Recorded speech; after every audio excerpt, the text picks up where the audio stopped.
Привет, с вами Михалыч, и если вы смотрите это видео, то это значит, что вам в скором времени предстоит заливать фундамент. А подробные видео о том, как выставлять опалубку, как ее утеплить, как гнуть арматуру без арматурогиба, все это вы найдете у меня на канале, а в этом же видео я расскажу вам, как вязать арматуру, а также дам пару советов, какого сечения арматуру использовать для фундаментов, и какого диаметра покупать вязальную проволоку и какими кусками ее резать. Ну и собственно давайте вам продемонстрирую наглядно, как правильно вязать арматуру для фундамента. Для этого вам потребуется обычный крючок вязальный, который продается в любом строительном магазине, а также вязальная проволока. В основном для вязки арматуры используется проволока 1,2 мм, как в моем случае. Она достаточно эластичная, мягкая и удобна в работе. Для удобства связывания нескольких арматур между собой вам потребуется отрезок вязальной проволоки длиной около 30 см. Складываем проволоку пополам,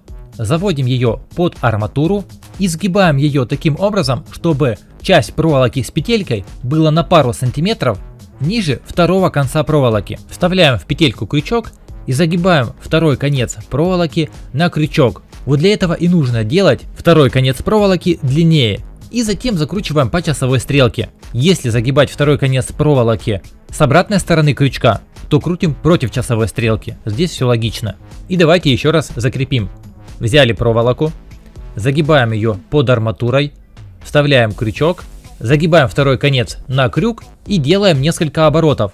Думаю, тут у многих возникнет вопрос.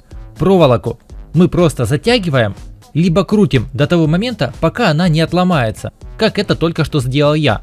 Ответ однозначный.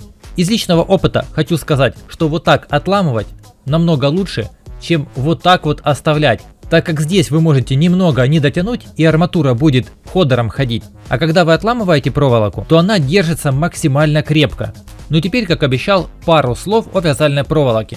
Я покупал диаметром 1,2 мм, брал я 10 кг на фундамент под дом и гараж.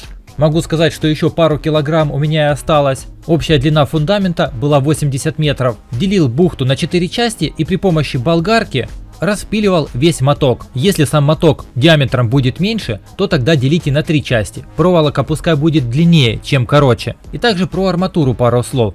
Для одноэтажного строительства, для заглубленного фундамента под кирпичный дом, лучше использовать несущую арматуру диаметром как минимум 12 мм.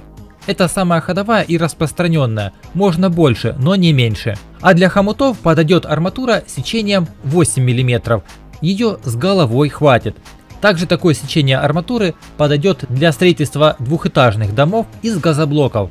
А если вам интересно узнать больше нюансов в строительстве и заранее знать, как избежать проблем при строительстве, то подписывайтесь на мой канал.